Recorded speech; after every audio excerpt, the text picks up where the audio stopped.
Now, I've travelled all the way to America, to a place called Portland in the state of Maine, and I'm going to meet and interview Peter Hyatt.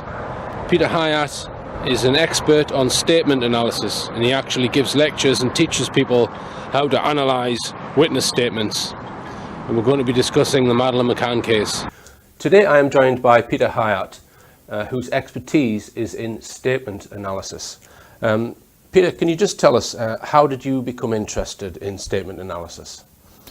Quite a number of years ago, I was a self-described naive, very easy to deceive person. So I began reading books on statement analysis just as a hobby. Mm-hmm. But eventually, this led into employment where I was given an initial 200 hours of training back in late 2001, I believe, in legally sound interviewing, and from there I went into more formal training, worked on cases as a state investigator for allegations of child abuse and later on allegations of adult abuse. But then I went to teaching statement analysis, and after teaching it, it was very natural that those who attended would ask for assistance. And sometimes that assistance translated into, would you do the investigation for us, especially in private companies? From there, I became more and more involved with law enforcement, in training law enforcement, assisting law enforcement.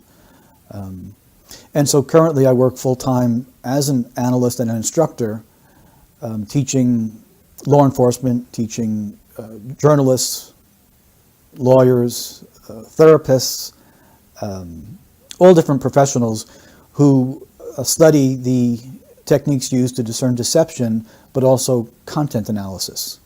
So it goes well beyond just saying if someone is lying or not. What are they lying about? Why are they lying? Mm-hmm. Which leads to the ultimate is when someone sends an anonymous threatening letter. Statement analysis is often able to identify who wrote this letter and what the person that wrote the letter is like. Right. This allows them to know, is this threat real? The training involves testing, quizzes, practice, more tests, more quiz, more practice. Eventually, we offer certification, and this is also part of the University of Maine's continuing education units, we call it CEUs, for professional licenses. Mm-hmm. So people are involved in formal training are able to reach a level of certification. The certification is only worth what the work shows it to be. And in many detecting deception schools, they run around 70% success. For us, that would be an abysmal result. These investigators are running at or near 100% success rate. Right. And you can test that by, you make an assertion during the investigation stage based on their statements, and then if someone is then convicted on other evidence, you know that you were correct. So that gives you a way of measuring the performance. Yeah, that's one way of measuring. This is actually rather exciting. An easier way to measure the success is the confession. Yeah, the confession or admission, and we have that more than convictions, because when a person is deceptive, and during the interview process, where they are confronted using their own words, it is legally sound, it is non-interpretive, but where they're confronted with their own words, they often will either confess or admit what they have done. Now, the difference between a confession and admission is legally we need one or the other, but an admission is to acknowledge what one has done. A confession would say, what I've done is this, plus it's morally wrong. We don't need a confession, we do need an admission. Mm-hmm. Then we have something, it's called the A to Z. This is very exciting. An A to Z is where an investigator, say in law enforcement, receives a report of an allegation. Someone has stolen. And before any of the interviews or any of the investigation begins, the person who is accused of stealing is told to write out what happened. They are to sit down comfortably, choose their own words. They're given bottled water in a comfortable setting. There is no threats. There is no coercion. Please tell us in your own words what happened. The person says, well, where do I begin? Wherever you feel comfortable beginning. So we don't introduce any language to them or any words. Person writes out what happened. If we then take that statement and properly analyze it in a scientific method, meaning we expect the same results, putting in the same data repeatedly, the investigator can now know this person did it, when he did it, how he did it, why he did it. So now a lengthy investigation has been shortened greatly. And A to Z is this, is the person is then interviewed based on their own words from that analysis. It's called analytical interviewing. No new language is introduced. The subject is not threatened at all. The subject is not interrupted. He is allowed to speak freely about what happened. When he reaches a point where he is caught by his own words, he often will admit what he did. When he admits what he has done, the investigator then takes the analysis, hands it to him, and says, review this for me. And there's often this type of unity between the investigator and the now suspect, where the suspect shares, oh, your analysis was correct here. Yeah, you're right. I did hide the gun there, and able to go through it. That investigator is now filled with resolve and confidence that he takes into other investigations. So it is fantastic traction for their careers. It's a strength for truth, and it becomes a lesson like no other. The expression, giving someone enough rope to hang themselves, comes to mind. That would be a good way of using it. They made their own rope with their own words. We didn't hand it to them in that sense. So it's legally sound. Right. And obviously the police have the benefit of being able to put someone in that position and not force them to be questioned, but request them to do that. But certain cases that have been high profile in the media, we don't always get that. We don't always get the luxury to be able to put a subject in an interview type situation to write out their version of events. We go by snippets that have come out in the media, and we are going to come on to a case shortly. Can you recall what the first case you looked at was?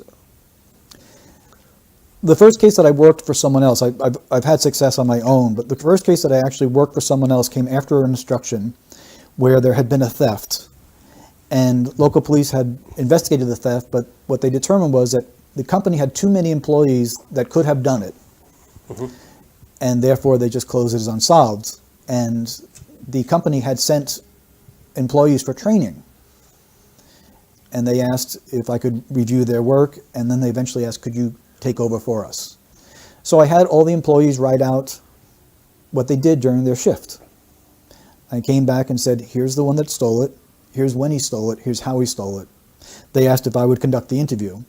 I did, and he confessed. Right, very good. And have you got a rough figure as to how many cases you've looked at? Hundreds. It would be hard to tell, right, because it's most cases, I should say, at this point in my life, most cases I'm just assisting investigators. They're the ones doing the work. They're the ones that, and many of them are so good that they'll send me their analysis. That's an important thing. A good analyst never stands on his or her own footing. We always ask someone to check our work, always a second set of eyes, at least. And so we have many now in training that other law enforcement is asking them for help now because they're so good at it. Right. They're driven for justice. And is your work ever used in court or by other professionals? Well, it's used in court routinely. Statement analysis, like the polygraph, is not admissible as evidence. What happens is during even a cross-examination, the trained investigator is using statement analysis as he goes into testimony. So for instance, an example of this is a man who was accused of murder, took the stand in his own defense. And this is an example of how a prosecutor used the statement analysis to a successful conclusion. The man had been accused of killing a 13-year-old little girl out in the woods. He had claimed that he was alone in the woods. So, and when he took the stand in his own defense, the prosecutor asked, well, tell us what happened and what happened next. Those are the two most powerful questions that we have. What happened? What happened next? It allows them to choose whatever they want to choose. And this is an important point. The average person has a vocabulary of about 20,000 words. When you ask someone what happened, They must go into that vocabulary, decide what words to use out of the 20,000, where to order them, what verb tenses to use, what pronouns to use, where to place each word next to each other to communicate in less than a microsecond of time. That is a process that, when disrupted by deception, we catch. This man said he was alone. I was sitting down admiring the deciduous trees when we were losing daylight, so I got up, and the prosecutor said, "Excuse me, you said we were losing daylight?" The pronoun we is instinctive and intuitive. It meant he was not alone. The defense called for a recess. The next day they came back and attempted to explain away why the word we should mean I. The jury didn't buy it, and he was convicted. Mm-hmm. Okay. And do you purely look at written statements, or do you listen to audio, or do you watch video? D, all of the above. All of the above. Yeah, the training begins with only written statements, and that's really the most effective means of doing this. But what happens is, very naturally, it's called statement analysis, moves to a form of discourse analysis when someone becomes better and better over time. Their listening skills improve, and they're able to analyze as they're speaking. Okay, and I've got a list here of some areas that perhaps can indicate deception. Do you want to mention some of it, Peter, before we analyse the interview that we're going to look at? Sure. So hesitation. Well, we look at a disruption. Now, some people naturally will hesitate as they speak, so we look for a pattern. If someone is suddenly hesitating, we want to know why. So we call this a sensitivity indicator, meaning, for example, if I ask you a question and you answer the question with a question, you're buying yourself some time. I know this is an important question. It doesn't necessarily mean that you're being deceptive, but you've sure caught my attention. Right, okay. And searching for the right words? Well, thoughtful people can do that, but when they are under certain contexts, like in a missing child case, we want to know what is the relationship between the missing child and the subject speaking. If it is a very close relationship, we generally don't see someone pausing or searching just for the right words. They don't care. All they care about is the missing child. And diverting, avoiding questions? A common form of deception. All right. What about unnecessary expansion on certain subjects, like using woolly jargon and that kind of thing? Can that be a form of deception? Yes, as a matter of fact, it's one of the most important things we look at. When someone uses an unnecessary word, unnecessary phrase, unnecessary detail, we deem it as doubly important. Right. I'll give you a good example of that. When I go to the store, in order for me to go to a store, I have to leave where I'm at. So someone will say, I went to the store. The pronoun I went past tense, and the store is where they went. It is very likely, statistically, to be reliable. But if someone says, I left my house and went to the store, it's unnecessary to tell us that they left the house, because you can't get to the store unless you leave. So we know something happened at the house that you're not telling me. 70% likelihood that it has to do with time or rushing or couldn't find my keys, something like that. But 30% of the time, it's critically withheld information. Right. And what about distancing language, where you try and refer to a group rather than yourself? Yeah, there's a couple of different forms of distancing language, and we look at distancing language and flag it as such. I went Christmas shopping with Heather. I and Heather couldn't be any further apart in the sentence than I just made it. What caused the distancing? Did we have an argument? Did I not want to go shopping? I could have said, Heather and I went Christmas shopping, but I didn't. So I went Christmas shopping with Heather puts me and Heather far apart. Sometimes the distance is nothing more than geographical. Sometimes it is strongly psychological. In cases where we expect very closeness, like if an assault case, a missing person case. An assault case is very personal. The language should reflect that. When someone has something happen to them where their body space was invaded and they were harmed, there's a hormonal response that's always going to show itself in the language. So when someone says that they were assaulted and there's distancing language, we look for deception. Okay.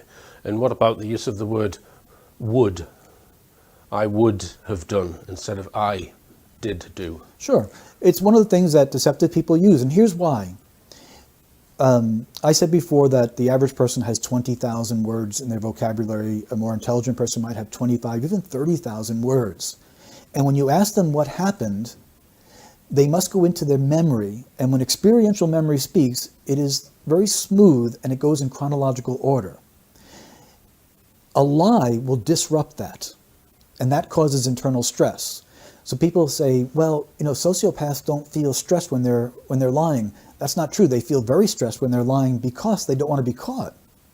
So to disrupt that process is very stressful, and those that are really good at lying will use a substitute of words. So one of the things they'll do, instead of saying, I did not use performance-enhancing drugs, they say, I never used performance-enhancing drugs.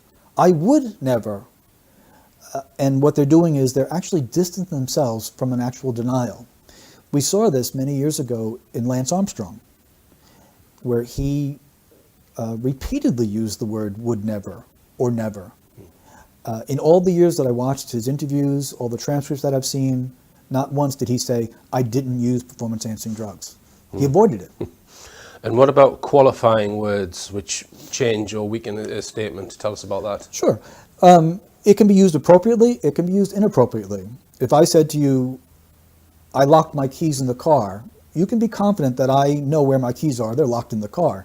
If I said to you, I think I locked my keys in the car, that's called a weak assertion because I'm not certain if they're there. I did not shoot that man is very different from saying, I don't think I shot the man. Yeah. Okay. And what about using the past tense about a recently missing person? This is critical. In all missing person cases, we look at the use of past tense. And Richard, when it comes to a missing child and a close relative, meaning the biological father or the mother, there is such a natural denial, even stronger in women than men, that we have cases where a child has gone missing, the child has been found deceased, and the mother refuses to reference her child in the past tense. She just cannot accept it. So if a mother in particular, or a father, but especially a mother with the increased intensity of the bond, references her child in the past tense, we want to know something. We want to know why she thinks or believes the child is deceased. Because at times, even if the police tell them, we believe your child is dead, a mother will not accept that. So when a mother of a missing child speaks of the child in the past tense early on before the processing has taken place, she's giving us a strong indication that she may know more than she's saying. All right. And what about refusing a polygraph test? Can you read anything into that or not? Yes. John Walsh has become famous, unfortunately, for the tragedy that happened in his life here in America. And he advises people very publicly. And what I mean by very publicly is not just through his own website, but through every television appearance he does regarding missing children, is he says to the parents, take a polygraph immediately so the police can do their work and find your child. When someone refuses to take a polygraph, they have a reason to refuse it. And that's of great concern. Right. Okay. And tell us about the ratio of how much time people spend when they're telling a story at the beginning and the middle of it and an end, and what that might reveal. Sure. We actually measure the content of someone's account. And a truthful account will generally be broken down into 3 parts. If your child went missing, and I were to ask you questions about it, the most important thing to you is your child missing. That's what you're going to talk about. And so the bulk of your words are going to be focused on your child and what happened. You might introduce it saying, I went to dinner, and that's a short introduction, and then you talk about your child, and then afterwards you called 911, or you called police, or you called for assistance. but the bulk of your account is going to be found right in the middle. What happened to your child is the most important thing to you. Deceptive people who have guilty knowledge of what happened to their child don't want to talk about it because it causes internal stress. So they talk a great deal of time in what happened beforehand.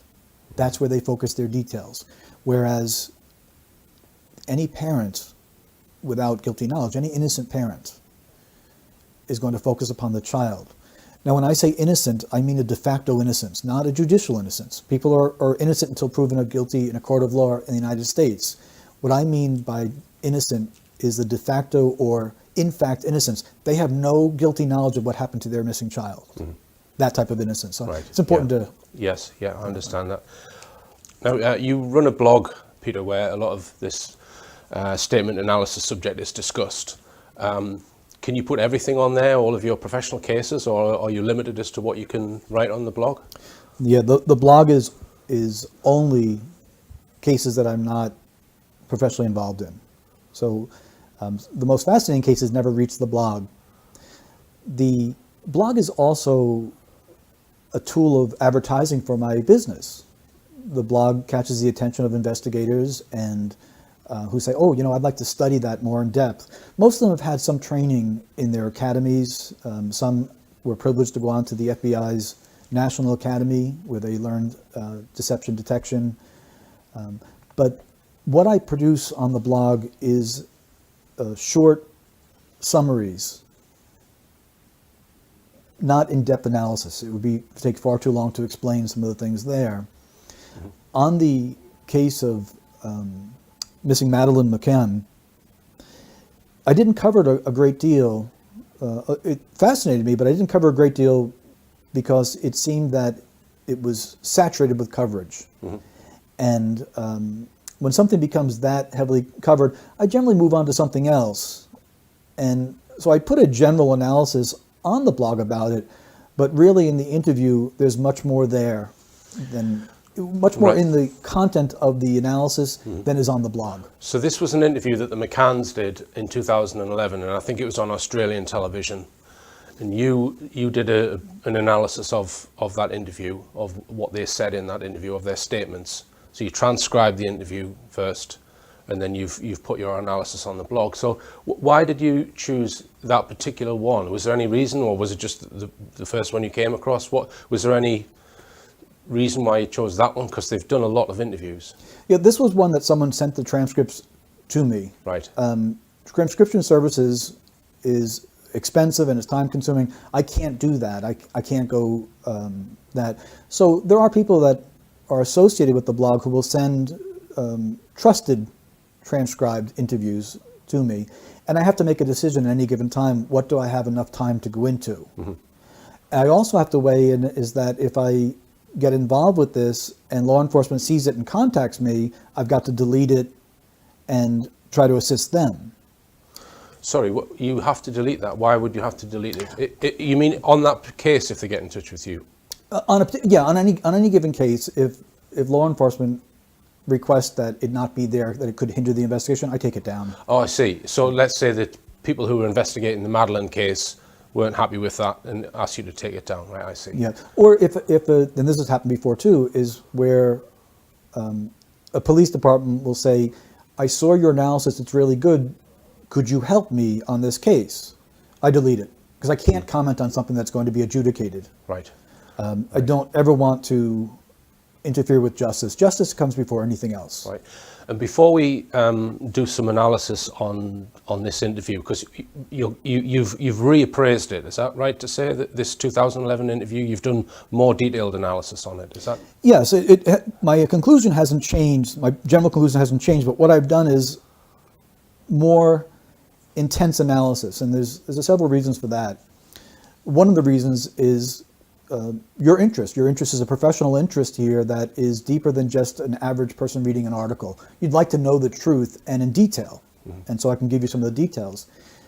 But there's also something else, and this really applies to so much else in life as well, is when we do analysis of a case and we review the analysis later on, we generally will pick up a little bit here, a little bit there that we may have missed or didn't focus upon. when we reanalyze something from what we call disparate eyes, from a mind that has moved on to other things, it is called the 40% rule. The same content may yield 40% more information. Mm-hmm. And it's quite practical in the sense that your mind goes on a scent. You pick up a scent and you follow it. And once you follow it to completion, you've got a good portrait. When you look at it again, maybe a month later, you don't have that same scent. Mm-hmm. And you say, oh, I need to focus a little more on something else here now. And that yields more and more content. Then you can take it and hand it to another trained analyst who now brings in more information. And so, although it doesn't change the conclusion, it enhances the analysis itself. Mm-hmm. We're literally entering into the perception of reality from the speaker. Before you tell us your analysis on this interview, just want to mention the legal aspects of this. This is opinion. Yeah, there's no statement of innocence or guilt. Is that, just tell us what an analysis is in those terms? Yeah, this is, we call it presuppositional thinking. We go into a statement presupposing an opinion. Now, when someone speaks publicly, there is an expectation that is presupposed. You're either going to believe me or you're not. And the public, we have a right to say, I believe what they're telling me, I don't believe what they're telling me. It is just my opinion. If I say I believe someone or I don't believe someone, as a statement analyst, it's my opinion and here's why I have this opinion. So I'm able to explain why. Now, this is not, it sounds like a moral exercise. It's not. When someone speaks, we presuppose that everything they're telling us is the truth. We actually go into the analysis believing everything they said, unless they talk us out of it. If they talk us out of it, not only are we able to pick up that they are deceiving us, but the words that they chose in deceiving us can often reveal what happened. Mm-hmm. And that's what I believe is the case we're going to look at. But because the analysis is your opinion, you've not had any legal issues from subjects that you've done analysis on in the past, just to ask that question. Well, I've had some complaints. Representative Anthony Weiner from New York was upset several years ago about my analysis. He had been sexting, sending sexual pictures to people from his phone, and he claimed that it wasn't him doing it. Oh. And so I had received a complaint from them, and I said, number one, it's my opinion. Number two, I'll take it down when he tells the truth. Right. And since then it's okay. Yeah. And you're confident, because you obviously understand why I'm asking that question, don't you? Yeah. But you're confident that because it's opinion, it's absolutely fine to say, and there's no ramifications. Yeah, unless someone has been convicted in a court of law, they are judicially innocent, and we have an opinion whether we believe that's accurate or not. Mm-hmm. However, because of what I do for a living, my opinion has consequences. So if I am able to go through an entire interview like the McCanns gave and make a conclusion, it's going to impact my ability to provide for my family. So anyone can have an opinion that's perfectly appropriate. It's legal to have an opinion. If I have an opinion, I can say anywhere between 10% to 100% certainty of my opinion. There's something on the line there for me. If I am wrong, law enforcement is not likely to hire me to work for them. Right. But first, for 4 years, Kate and Gerry McCann have lived a never-ending ordeal, and they still don't know when or if it'll ever end. It began on a family holiday in Portugal when Madeleine, their 4-year-old daughter, simply vanished. She hasn't been seen since. Tonight, the mystery deepens. You're about to see home video never shown before and learn the vital clue Madeleine left behind. Here's Ronnie Sadler. Okay, spin around, darling. Right round. Oh, yes, I can see your wings. It's a big smile. Ah, yes. One more, big smile. That's pretty. She was an incredibly beautiful baby, actually. You sound like the most biased parents on the planet now, but she was just really compact and just a really kind of nice, round, perfect head, and you know, and then she opened her mouth and the whole world knew she was with us. This would not be considered a blatant past tense use of the verb was. Here she says, she was incredibly beautiful baby, actually. One could argue that she, at age 3, she's no longer a baby, and that they are referring to a period of when she was born, and that would be an appropriate use of the past tense. So I don't assign to this a red flag because of the context. It does concern me at this point, it's just a little bit of alarm now, that in an interview of a missing child, they're talking about her in the past tense. I expect some form of follow-up that will be in the present tense. A single slip into past tense is an indicator of belief or knowledge that the child is deceased. And that's what's concerning about that. But there are also some other things that are there that aren't any major blaring red flags, but as they build point after point, they become concerning. One of the things is this: parents of missing children who show guilty knowledge of what happened to the child will often find a subtle way of insulting the child, insulting the victim, blaming the victim, disparaging the victim. When someone is missing, like or when a child is deceased, we call it the angelic view. The child is elevated beyond any normal child. Everything is wonderful. And we hear the subtle disparagement in guilty parents. Casey Anthony actually called her little daughter a name, a derogatory name. In shaken baby syndrome cases, the baby wouldn't stop crying as if it was the baby's fault. The baby wouldn't take her formula as if the baby was at fault. And what that is, in guilty statements, within human nature, there is some drive to justify what happened, to clear oneself. So I don't like several things about this. I don't like a past tense reference without following up present tense.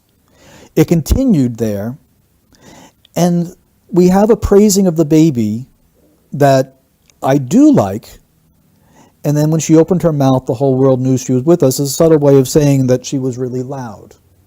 I'm not sure that sounds like praise. I have 6 children. I have 2 grandchildren, and I listen to the words of parents regularly. And given the setting of an interview where the child is missing, it's not something I expected to hear. Mm-hmm. Now, it's not a point I'm going to hang my hat on, but I've been called to the attention now that maybe Madeleine was a little bit loud for them. It's a really strange place to be giving even a small complaint. She had McCann level volume, there's no doubt about that. Clap your hands together, 1, 2,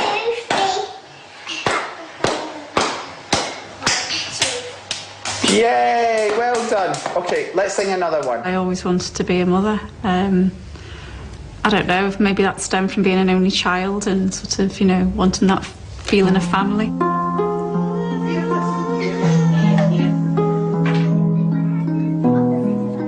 Madeleine was the daughter Kate and Gerry McCann always wanted. For years, Kate struggled to fall pregnant, so when Madeleine came along, they felt blessed. They loved to photograph her, and she loved being photographed. This is the last picture of Madeleine, taken 7 hours before she disappeared. There's a photo of her that afternoon that was taken at 2:29, I think, because we've got it on the digital camera. And she was just sitting by the pool with myself, and we've both got our feet just paddling, and she is so happy. I am concerned, again lightly, but it is increasing, and here's why. They're speaking in terms of nostalgia. This is what we do when a child is not coming back. They are waxing nostalgic about a child that's missing. And this is going to become right now a very minor point is going to become a major red flag for deception. If you were able to put yourself into their shoes, which is what we always do, put yourself in the shoes, what would you be like? What would you be like if your child was missing? And this is what is terribly missing from the interview. Statement analysis deals with what one tells us. It also deals with what one doesn't tell us.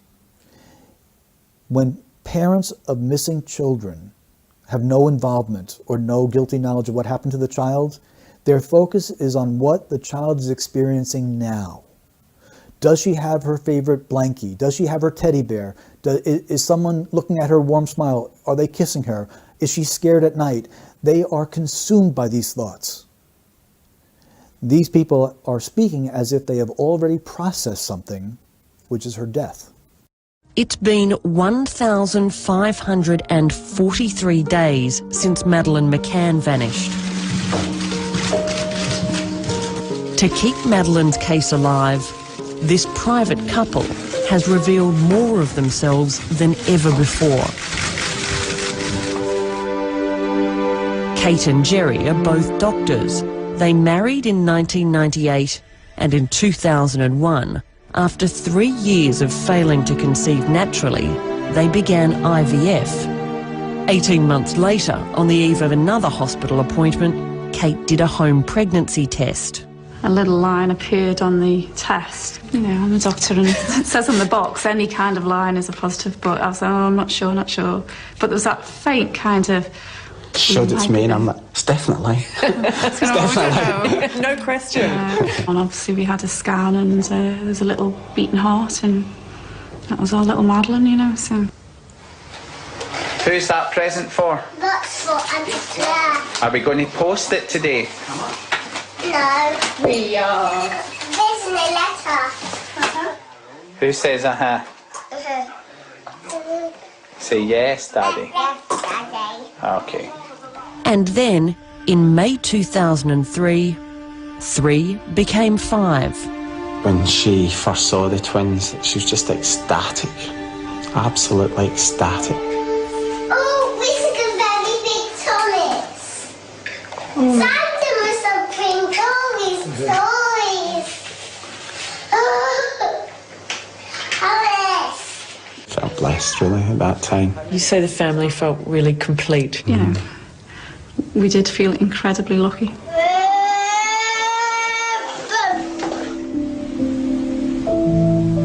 In late April 2007, the McCanns decided to travel to Portugal for a family holiday. In the pink pants climbing the stairs to the plane is Madeleine. Oopsie, you all right? It was the McCanns' first overseas holiday as a family, and they went with 3 other couples. Cheer up, Gerry, we're on holiday. It's a small resort. It was out of season, end of April, beginning of May, and it was incredibly quiet. We felt very relaxed there, very relaxed. A couple things about that is we like to hear people speak for themselves how they felt, not for we. Then we look at anything that's repeated. So we have the word relaxed, repeated. We have the word very repeated. So very relaxed, and not for himself, Gerry, but for both of them speaking. Okay. So if they're speaking together, that's appropriate. They're now speaking. He's now speaking of their emotion together, and that's not always so usual. And they are telling us how very relaxed they are. This is narrative storytelling. This is setting a scenario. We call it the normal factor. If you take a 7-year-old child and you say to the child, once upon a time, on a day that was just like every other day, the child will sit up knowing that what's about to happen was unlike any other day. Mm-hmm. That's called the normal factor. If someone says, I'm a normal man, what they're saying to you is either they themselves or someone else has said, you're not normal. Okay? It's unnecessary. Well, here, what we call this as a need to persuade that this was a normal day is telling us he knows it's anything but. Mm. That's storytelling. That's when those in law enforcement will say, I feel like they're storytelling. They're actually narrative building. They're bringing your emotions into an account. Instead of saying, my daughter's missing. I don't know what she's experiencing. I don't know who she's looking at. I don't know if they're giving her medicine. With that urgency, not only did they wax nostalgic, but now they're allowing you to enter into their emotions, and I want you to make sure that you understand my emotions were very relaxed. So at some point you say, wow, you sure seem to need to convince me that it was a normal, relaxing day. Why do you have to convince me of that? In the evening, the children were put to bed by 7:30, before the adults had dinner together down at the pool. From where they ate, Kate and Gerry could see the back of their apartment and left the door unlocked. If you measure it directly from the back of the apartment as a straight line to where we're dining, it's only 50 metres. 50 metres? That's a direct line now. 49.4 on Google if you want to be really specific. Okay, now one would say in defense of them is that, hey, they've been accused of neglect. And they're defending themselves, so much to the point that Kate went online and Googled it and found out exactly the distance that it was away. There's a problem with that, however. She's missing. I expect them to talk about not defense of themselves, but concern for her right now, at this moment of the interview. It's not there. Statement analysis deals with what one says and what one doesn't say. Now we're being given a lot of detail about the distance. Before I was given a lot of detail about what Madeleine was like. I've not heard yet a single detail about what Madeleine is experiencing in the hands of strangers. But the proximity was very close. This is insightful because, first of all, the word but will refute what just preceded it or minimize what preceded it. But this is insightful. I simply ask a listener to answer this question for me. Who are they most concerned about? Are they most concerned about Madeleine or about themselves? How can they not be concerned about Madeleine? How could they even care? They should be really accusing themselves of neglect. The fact that they don't accuse themselves of neglect but are justifying themselves tells you something else. Not only do we not have concern for Madeleine, we have concern for self. Why would you be concerned for self?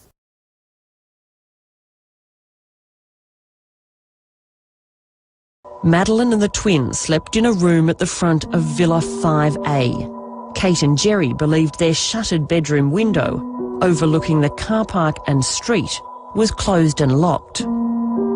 Every half an hour, the parents would take turns to check on each other's children. We thought that was the best thing, and it seemed to work absolutely fine, and we didn't have any problem right until the Thursday morning when Madeleine said, why didn't you come when we cried last night? We thought, that's odd. Okay, well, when you look at the word but I mentioned before, that should call your attention to what preceded it. And what Kate had said was 49.4 on Google, if you want to be really specific. And I asked the question, who would want to be really specific in this case? Well, the investigators would be. When a child goes missing, the innocent parent's brain never shuts off. This is why they don't sleep, not just the anxiety, but they replay everything in their mind due to a hormonal rush. The fight or flight hormone is elevated, it's up there. In this hormonal increase, their mind goes to detail, particularly when they try to sleep. They will often call the voicemail of a detective and say, I just thought of this and I just thought of that. Always on alert, high alert. Here we have this type of high alert detail, but not about Madeleine, about justifying themselves. So with that context, the context now is they are concerned for themselves. When a child goes missing, this is very personal to a mother, and this is very personal to a father. No matter what, when a child falls, a father feels responsible. The father didn't protect the fall, even though he really has no reason to blame himself. We do that. It's just natural. We speak for ourselves. At this point, I am not comfortable with the word we here, we thought, because now he's entering into what she thought. And listen to his words. We thought, not I, but we thought that was the best thing, and then a pause, or a and it seemed to work not fine, but absolutely fine. Then he says, we didn't have any problems. Now, when we ask people what happened is limited to a finite number of things, and they will choose which is most important to tell us. When someone tells us what didn't happen is an infinite number of things. So when they tell us what didn't happen, we are on high alert now for very, very possible deception. And here's what we have. Until Madeleine said, or when Madeleine said, why didn't you come when we cried last night? How old was Madeleine when... Yeah, three, nearly 4. Yeah. Sure. As a parent, as a grandparent, and someone who taught parenting classes for years, many years ago, children are by nature narcissistic. A child will say, when I cried, not we. The child is not going to show concern at that age for little babies, unless two things. Unless the child is a little bit older, 5 or 6, and the child is parentified, meaning the neglect in the home has been so severe that the 5 or 6-year-old is being the parent to others. Mm-hmm. And you'll see this in child abuse cases where a neglectful mother will say, look how she can cook her own meals on a little hands that should never be near a stove or an oven. The neglectful parent is boasting about it. Well, here, Madeleine did not express concern for others crying other than herself. She's too little to do that. It's when I cried. So at that point, based on that pronoun usage, as a professional analyst, I'm comfortable saying this is not a truthful statement. You now think somebody had either tried to get into the room or was in the room and woke them up the night before? It just seems too much of a coincidence that she made that comment and then that happened that night. Yes, what she's now doing is she's floating doubt for people. She's floating doubt. And she's going to do it more intensely coming up in a moment here. But she's allowing for people to enter into an emotion that doesn't exist. And this is very important in statement analysis. When we experience something that is emotionally charged, I once had a man point a 9mm gun at my head as he was robbing someone in a drug robbery. After it was over, I called police to make the report. I was fine. A couple hours later, I shook with emotion. Like, what just happened? The reason being, it takes time for us to process emotions. If I were to tell you a truthful account of what happened, it's not riveting. It would sound very boring. If I process all the emotions years later and I tell it in a storytelling, I would say this. I once stood in the darkness, and when a man pointed the 9mm gun at my head, the hairs on the back of my neck stood up. And I would tell a story to engage you into the emotions. We call that artificial placement of emotions. Editing, storytelling, narrative building. By the way, I'm not sure if anyone is paying attention at this point. There's a missing child here that I've had no concern expressed for. Mm-hmm. This is why this interview jumped out at me. All right. She's actually bringing to the point where the 3-year-old child is some sort of intuitive expert. Right. Your child is missing. What are you doing? When are you going to talk about that?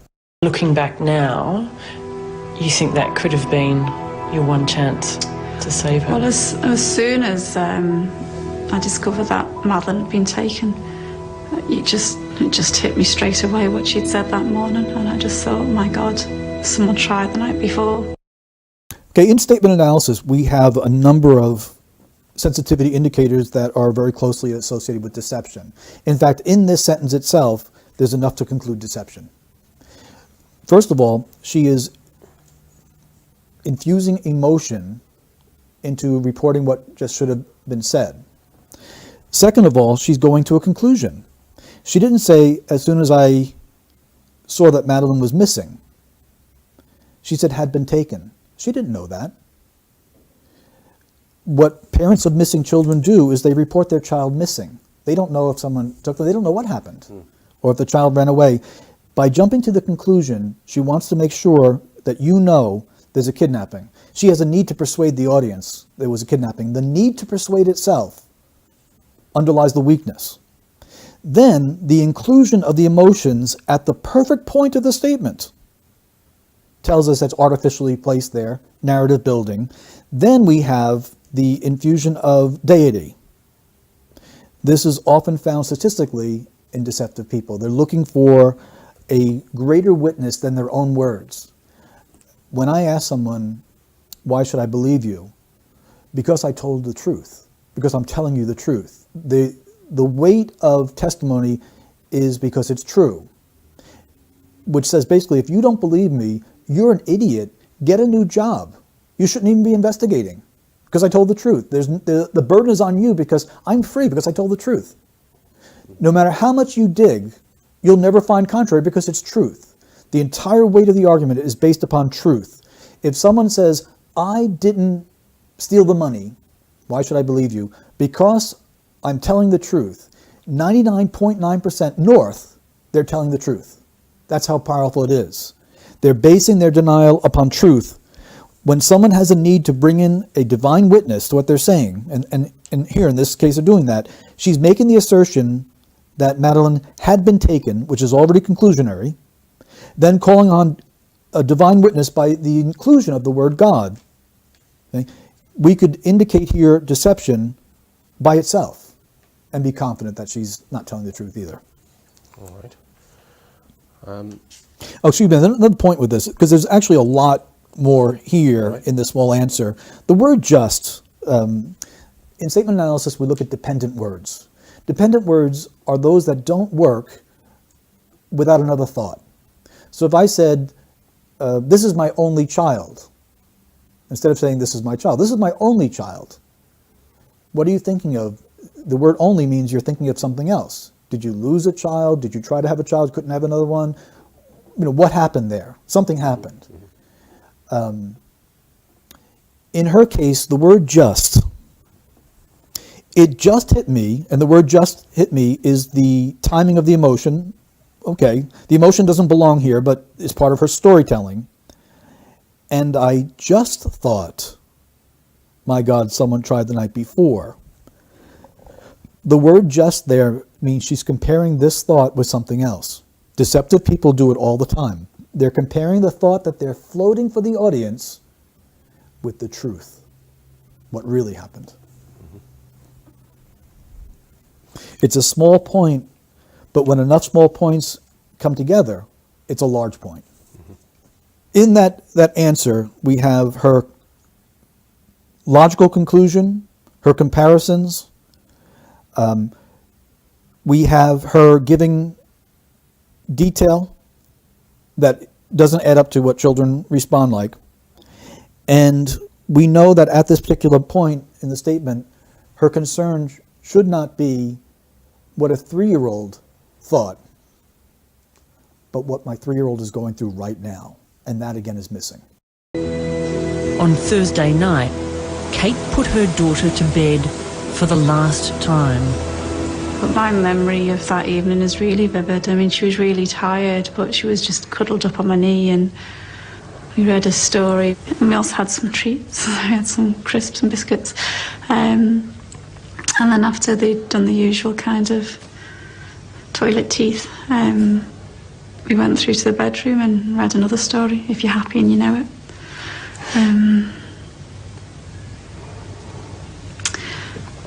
Yeah. When she moves into experiential memory of what happened, she can choose anything she'd like to tell us. The words she chooses are going to be important. So my memory of that evening, first of all, we have the word that, which distanced herself from that night, and which could be appropriate because it's chronologically it's distant. She said, it's really vivid. It's really vivid. And that's interesting because that type of clarification comes when there's a hormonal increase. The fight or flight hormone, that cortisol and others that rise in the body to the brain, brings great clarity of thought.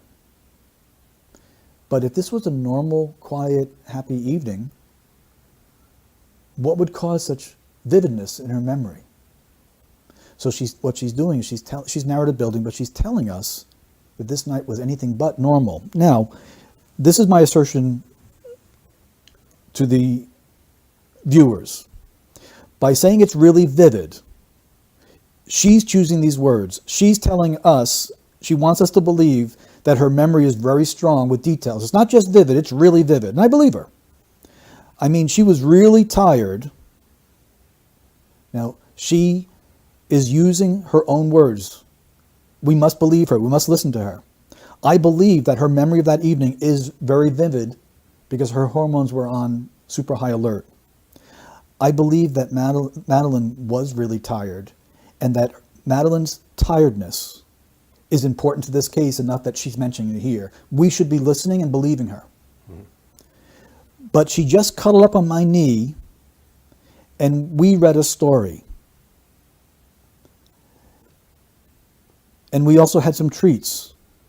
This is a portrayal of a really good mom. Okay? Now, I'm asking the viewers to enter into not reality, but the verbalized perception of reality. She's telling you, my memory is really strong for a reason. I believe her. Madeleine was really tired, and there's a reason why that's here too. And I'm a really good mom. She has a need to tell us this while her child is missing. Okay? This is often an indication of neglect or abuse.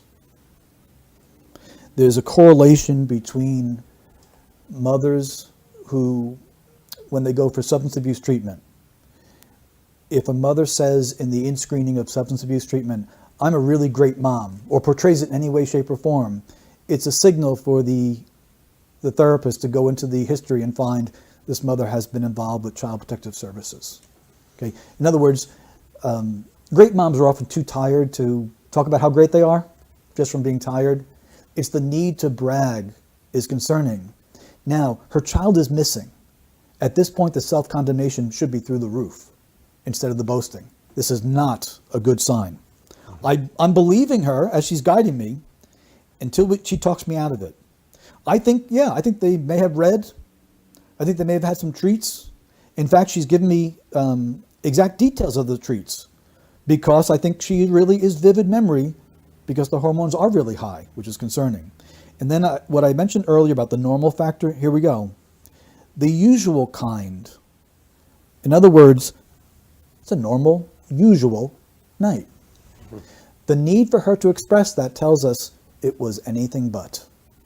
It was anything but. Now, the mentioning of toilet, teeth is unnecessary. There's any number of things that you do with a child, but she chooses to include these things. These associations in language are often associated with sexual abuse. Right. And this, I've heard you say that before, Peter, or read that. That seems quite sort of, I don't understand why that might be the case. Sure, and it does warrant an explanation. I was once investigating a robbery, and the employees were asked to write out a statement of what they had done. And one woman wrote, I woke up, brushed my teeth, got dressed, and went to work. And she included the brushing of her teeth. And in statement analysis, we believe what someone tells us. I believe she brushed her teeth. I also know that when people include brushing of teeth in a statement, it's very rare. It's important to her. It's something that we all do, and 90% plus people don't feel necessary to tell us they brush their teeth. So why would brushing teeth be so important to her? So I spoke to the owner of the business and said, I would like to speak to this young woman about the theft. I said, no, she didn't steal, but I believe she's a victim of domestic violence and she knows who did. And the owners were shocked. How could you possibly known that? We had met with her. She is in a domestically violent relationship. We talked about it. We've been trying to get her out of it, but she won't listen to us. How did you know? I said, because she brushed her teeth. And they thought that was just crazy. I said, no. What we do is we flag personal hygiene. And we ask you to consider what her life is like. Women that are involved in domestically violent relationships are generally not subject to violence. It is the threat of violence that controls them. So in her world, when she gets up in the morning, she goes into the bathroom, she locks the door, and for a few minutes, she feels safe while she's brushing her teeth and tending to herself. Because the rest of her life is controlled by him. He might text her at work, he might call her at work, he might control things. And what I think happened there was that she allowed him and his gang to enter access into the building to commit the theft. Brushing her teeth was something so important to her that she mentioned it. So whenever we see personal hygiene, where it is unnecessary, we explore for these matters. Now, the idea of sexual abuse comes in with water. School teacher notices that little Johnny comes to school every day and he's always clean, but before every snack or after every snack, we got to get him to wash his hands. Like all little children, that's just kind of a norm. One day, Johnny comes to school and he washes his hands without being asked, and washes them again, and washes them again, and washes them again. And the teacher says, uh-oh, something's wrong. There's a dramatic change in his behavior, and it has to do with water. Okay. What they have to explore for is the possibility of sexual abuse. When a child is sexually abused very early on, in the bedroom by a trusted family member, the child's sensory is different. And someone may be 40 years old and say, when I went to the store, I opened the door and went in. You can't go to the store without opening a door. Why would he mention door? Because in his brain, there is an association with the sound of an opening door that's with him forever. Because the opening of a door sound may be associated with when he was sexually abused, or she was sexually abused. So we believe what someone tells us. I believe that, they had this personal hygiene with every 3-year-old goes through it. But her inclusion is telling me something's wrong. Remember the context also. Her child's missing. She hasn't mentioned a thing about what Madeleine's going through, but she's talking about Madeleine's hygiene here with detail. So I believe what she's telling me in that sense, but I know there's a reason why she's choosing these words. Then when she says the usual kind, what she's telling you is something unusual happened between her and Madeleine that night. Right. Now, right. I asked them to consider that. Now, go back and listen to her words. My memory of that evening is really vivid. I mean, she was really tired.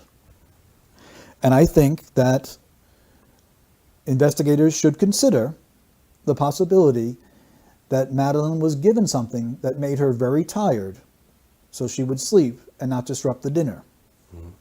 That is not uncommon. In fact, this is somewhat sad to report. I once had to investigate a physician who was accused of drugging children. And he spoke plainly to me and said, I give them cough syrup because their parents are abusive.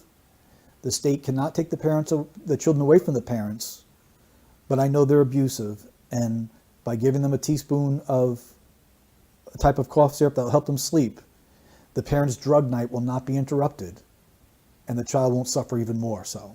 It was a dreadful decision that he made, and he didn't practice medicine very long after that, as you can probably imagine, but it's something much more common than people would believe. We have not only that, but we have a doctor here who had access to that sort of thing. An anaesthetist as well, she was. She was an anaesthetist as well. I didn't realize that. Right. Many examples of how this works out. When someone is accused of sexually molesting a child and the man says, I'm a normal, happily married man. What he's saying is, I don't deny the sexual molestation, but I want you to think I couldn't have done it because I'm married. We're married people, still sexually abuse children. So when the word normal is used, it's an indication, and any word near that, normal, usual, regular, when it is used, it means the person is thinking of something unusual, abnormal, not the norm. while they're speaking, and they're trying to deceive. So here she's revealing a knowledge, if we're listening to her, that this day was what they went through, that routine was not normal. Okay. I also, before we leave this last quote, we have, she just cuddled on my knee and we read a story and we also had some treats. The word we is used to connect people. It's a very powerful pronoun. It often speaks of unity. And we do not hear the word we between a murderer and a victim.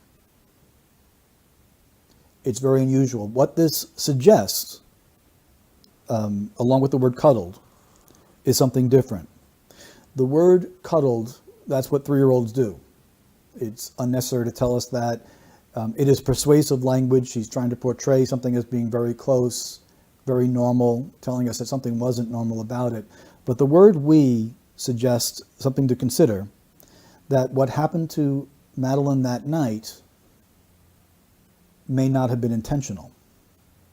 And so I am a slave to the statement. The words must guide me, and no matter what my opinion may be, what I do now is I have indication within the language that there is no concern for Madeleine, which we'll explore, that Madeleine is not alive at this point, and that they are concealing information about what happened to Madeleine, but thus far, this is not premeditated. Mm-hmm. This is someone who had a boundary set up in the family, and the ties that bind them together here produce the word we. Mm-hmm. When you say that night, right, the night that something happened, if it happened, mm-hmm. Are you convinced that it's the night that they said, or do you think it could have been a different night, a previous night? Oh, it could be the previous night. This could or previous, not necessarily the date they've said. Yeah, that's a very good point, because usual is given. Usual is given. What she could be talking about is patterns. Mm-hmm. Speaking of patterns, if this child was given something to make her sleep, it wouldn't have been the first time. Mm-hmm. And that's what that could suggest. Mm-hmm. If you've watched my final film, a lot of people think that they spent 3 days or so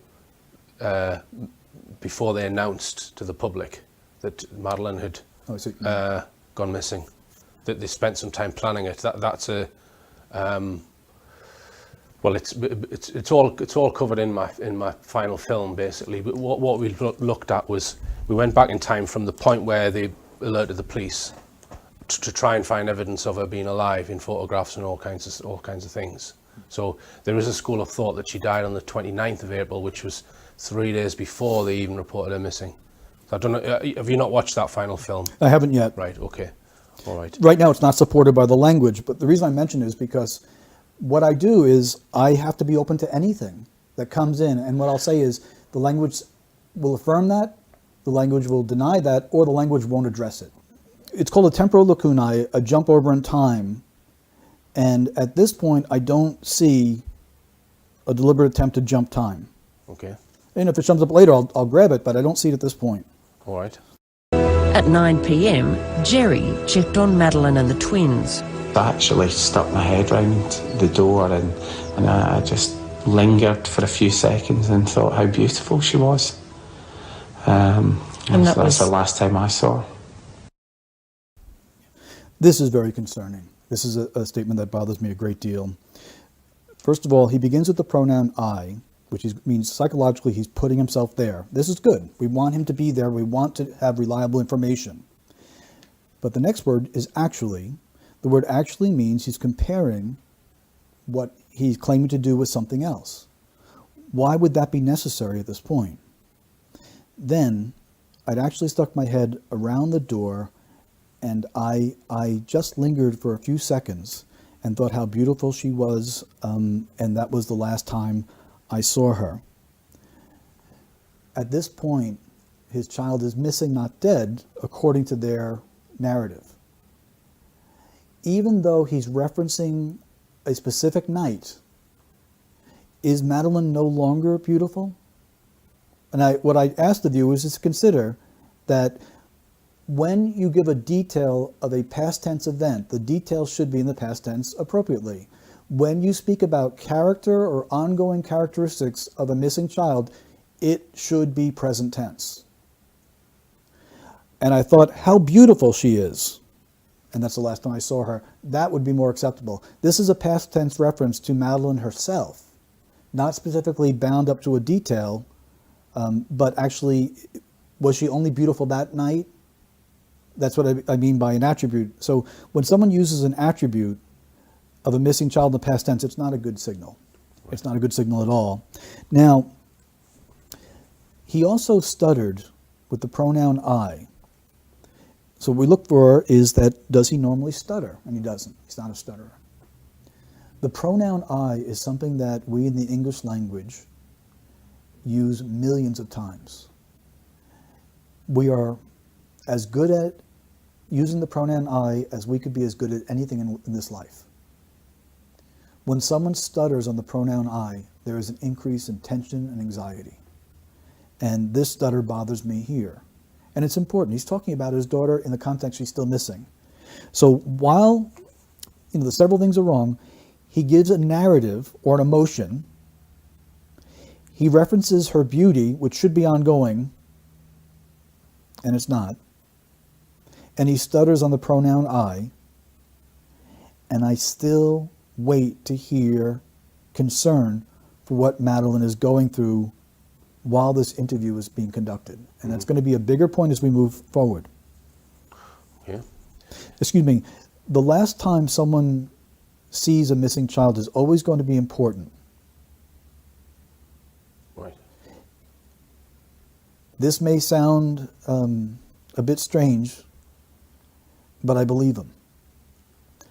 I believe that the last time he saw her, he did linger. And he did think about how beautiful she was. I think this is where she was disposed of. And I'll build this theme as we go along. Right. The last time you saw her, you thought how lucky you were. Exactly. And that bothered me because that's very poor interviewing. That's why we train journalists to not teach someone how to lie. Because the problem with that is he did not think about how lucky he was unless something was wrong. And that's, I can't say that he thought how lucky I was. He only affirms it for what the interviewer said. The interviewer should not have said such a thing. The interviewer is speaking as if the interviewer believes the child is dead. If you have no guilty knowledge of your missing child and you leave the child to go to dinner, you're not going to have that type of nostalgic thoughts. You're just going to dinner and, we'll miss her, we'll be back in shortly and everything will be fine. You don't have those type of thoughts. Having those type of thoughts is an indication of guilty knowledge that Madeleine's gone. Your world shattered within an hour. We now have a period of time, and we also have a case of distancing language where he didn't say, my world is shattered. If my daughter was missing, my world is shattered. Not your world, not someone else's world, not everyone's world, because everyone experiences this universally. My world is shattered. I'm the father. What's going on with Madeleine right now? No concern. What I'm building towards is this.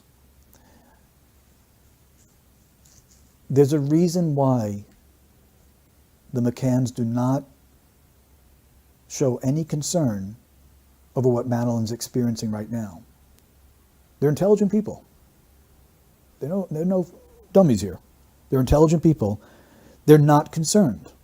Parents are forever concerned because even Stephen King said, the terrors that a parent's mind can conjure up in wondering what my children are going through is more horrible than anything he could write. Our imaginations double down on us when we try to sleep, worrying about every little slip, every little fall of our children go through. They have shown no concern in the most extreme of circumstances, why not? And they're going to answer that question for me. So Gerry, as a biological father, is telling us that his world isn't shattered. Your world is. That's distancing language. At 10 p.m, it was Kate's turn to look in on the kids. At that point, I expect to hear, I got there and Madeleine was gone. That's, it's not a discovery. It is a traumatic, personal, up-close personal, extreme event that puts hormone levels so high that if they don't recede quickly, there's going to be PTSD. In other words, the hormonal response of finding your child missing is going to be so extreme that in a few moments, you're not going to be able to reason the emotions down, the hormones down. If you're driving your car, and as you're driving, someone cuts you off, and you grab your wheel, and you can feel the flush of hormones. You feel it physically. It's a physiological reaction. You say to yourself, I'm okay, and your hands begin to loosen. The blood goes back towards the blood flow that initially went out to protect you, and the hormones recede in just a few moments, maybe a second or two, maybe even less than a second. If that hormonal response were to stay elevated for more than a few seconds, it is very likely that 30 years from now you're going to wake up screaming because the brain has an imprint on it. If you walk through the door and found your child missing, the hormonal response is so extreme and there's no reasoning it down, that parent will suffer for the rest of the parent's life, even if the child is found safely a week later. 30 years later, the parent will still wake up screaming because the imprint on the brain, the inability for the brain to process the most powerful of human emotions, of mother-child bonding, it can't happen properly. And so we can mitigate it by trying to get them to process it. Journaling is very helpful, but it is so intense. And that's why the vividness is so powerful. And it's physiological. When you're under attack, when something like that happens, your pupils will dilate, you go on high alert, blood will flow to and from certain parts of your body, your legs will become stronger so you can run. The blood goes away from the internal organs so that if you're knifed, you have a better chance of surviving. The hairs, people say the hair on the back of my neck stood up. It's actually true. Piloerection it's called. It is some kind of built-in mechanism to make us look bigger and stronger. Those are the type of reactions that you will have if you find, or I will have, if I find my child being missing. She tells us I had that type of reaction with the conclusion that everything was normal. You can't have it both ways. This is a disconnect that means she's not speaking from experiential memory. She's using certain points of the account, stitching it together in an overall deceptive account. The bedroom door where the 3 children were sleeping was open much further than we'd left it. I went to close it to about here, and then as I got to here, it suddenly slammed. And then as I opened it, it was then that I just thought, I'll just look at the children. And literally as I went back in, the curtains of the bedroom, which were drawn, were closed. It was like a gust of wind, kind of just blew them open. This is not a sophisticated liar. This is a silly story where my child is missing and I'm talking about the curtains and blowing and all sorts of emotions. That's where someone who was a police officer, even without terrific training, will say, this is storytelling. This is storytelling. Well, we call it narrative building, and what she's doing is she's giving the inclusion of emotions, besides many other indicators of problems within the house, including the door. The bedroom door where the three children, not my kids, that's distancing language there, were sleeping, was open much further than I'd left it. That's not what she says. We left it. Does that mean that she and her husband each took a hand and moved the door to a certain level together? Because that's what she wants me to believe. Mm-hmm. She's lying. Mm-hmm. This is deception. The fact that she's using door for deception is because she's building a narrative about a kidnapping. The need to build a narrative about kidnapping says the child wasn't kidnapped. That plainly. And literally, as I went back in, the curtains of the bedroom, which were drawn, were closed. It was like a gust of wind blew upon them. She's asking you to enter into an emotional, fictitious account. This is the writing of fiction. This is something that even Statement Analysis 101 would be able to grab on. Mm-hmm. So I conclude here, deception indicated from this alone. And you mentioned here again, doors and windows are often found within language of sexual abuse. Yeah, I'm concerned. Right. I'm concerned. This is not a normal family. There are verbal indicators, and it doesn't necessarily mean that Madeleine was a victim of sexual abuse. What it could be is in the language of Kate that she was sexually abused while she was growing up. This would leave her vulnerable for things such as neglect. And if you take that to the next step, someone that has been sexually abused in childhood who is now vulnerable to neglecting her own children, possibly even failure to protect, if someone else like her husband was involved in sexual abuse, we would find the need to persuade us, I'm a great mom. We were cuddling. Okay? The reason I indicated deception with that statement about cuddling is because whenever someone says, we call it the I love you factor. I kissed my kids, told them I loved them, and went to bed. Everyone kisses their kids and says, I love you, go to bed. When you see that in a criminal statement, they're telling you something is really wrong between me and the kids. So her need to persuade about the cuddling, if you consider it carefully, you must be open to the fact that she may have been holding a lifeless body and has a need to persuade, no, this was cuddling. Okay.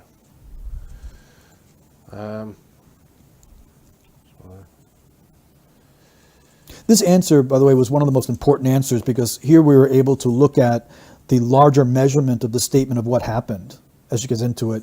And this is a very lengthy introduction. She's not getting to the point of telling us that Madeleine is missing and what must she be going through. She is narrative building of even if we just measured it with the scientific measurement of our formula of 25% introduction, 50% content, 25% afterwards, she is heavily delaying getting to the point and giving lots of unnecessary details. Mm-hmm. Where do we have more detail? On what Madeleine is going through or on the windows? And the curtains, which had been closed, just swung open into the room and revealed that the shutter was all the way up and the window being pushed right across. And then I just knew she'd been taken. Right. She goes to a conclusion of the matter and she goes into present tense language. This is an intelligent woman. She knows how to use verb tenses.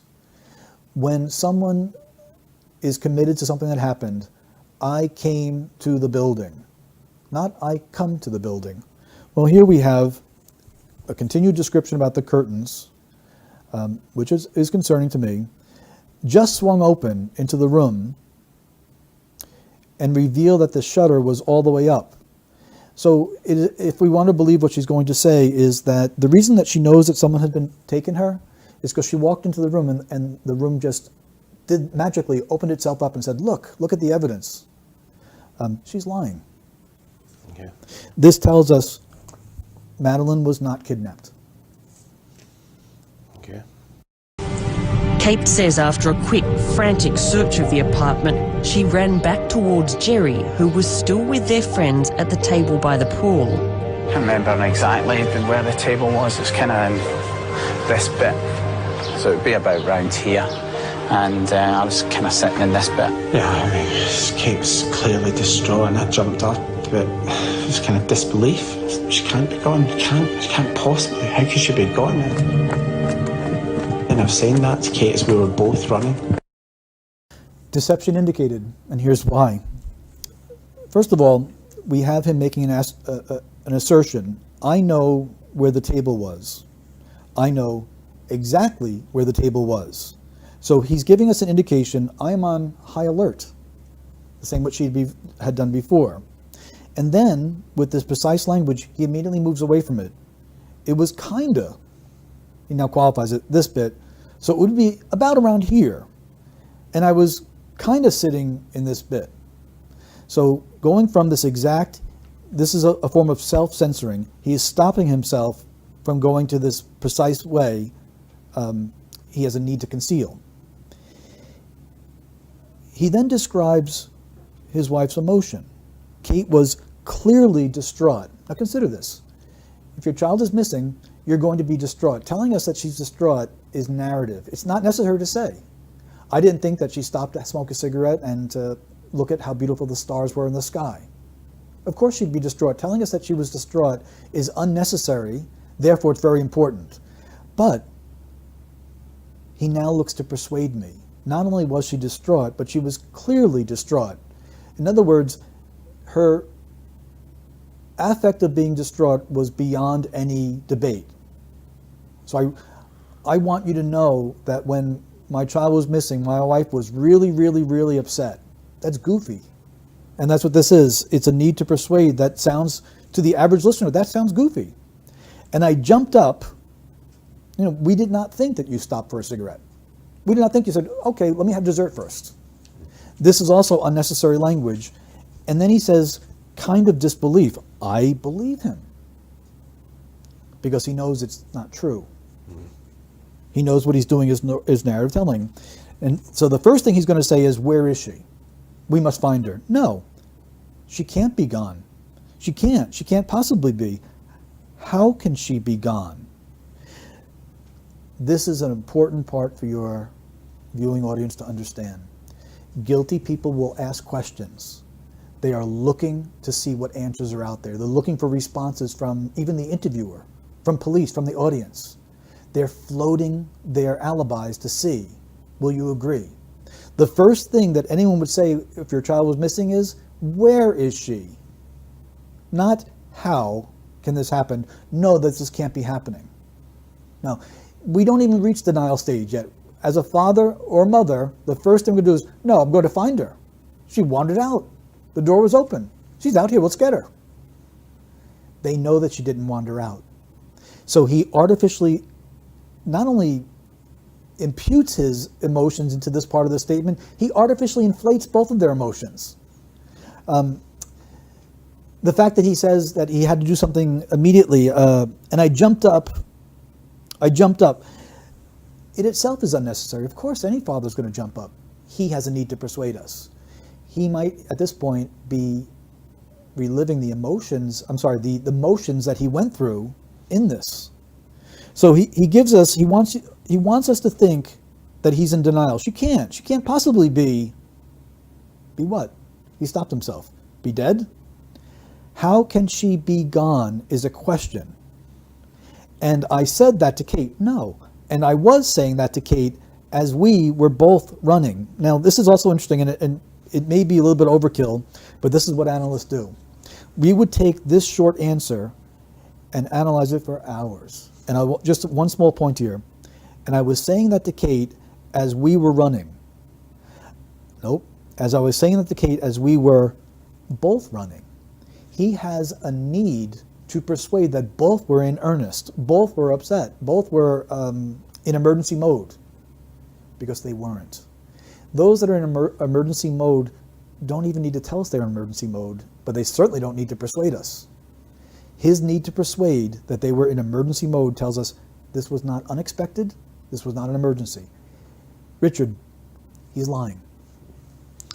Okay.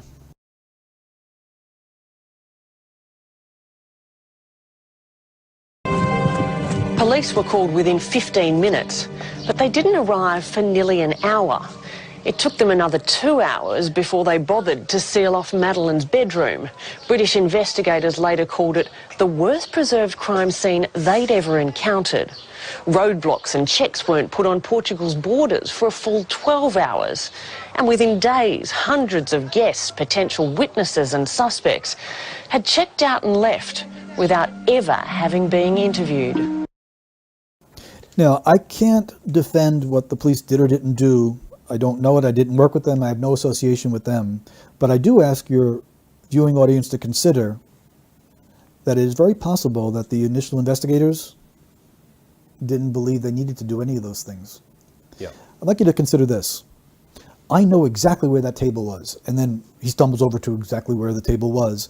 Why would he give such an unnecessary detail? Why would we care where the table was located? In resisting interrogations, Navy SEALs use a tactic. If an enemy takes a Navy SEAL, the Navy SEAL is taught to resist the interrogation by giving enough truthful details of something irrelevant to satisfy the interrogators.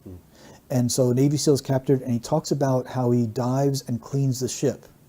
And he gives such details that the interrogators think this idiot is someone's job is just to clean the ship, and he's going on and on about every detail of how he does it and how long he's underwater, what tools he uses. Nothing to find here. Gerry shows a stronger or a more efficient level of sophistication and deception in this manner. This is, in fact, what you had mentioned earlier in your question. This is a form of diversion. He is safely going in to describe a table, because that's a safe thing to say.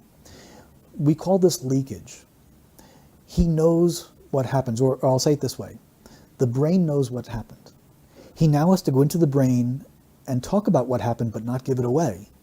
It's really difficult because he might choose some of the wrong words by accident. So he focuses on a table, and then he stumbles on it because it's such a ridiculous point. He's using a diversion tactic because it's necessary. So what we do is we say, well, here's a diversion tactic. Why would the dad of a missing little girl need to make such effort to divert attention away from what happened? The night seemed so long. Every second was excruciating, and it was dark, and he just wanted to be light and everybody searching, and Madeleine found. Okay, this particular statement itself is very concerning.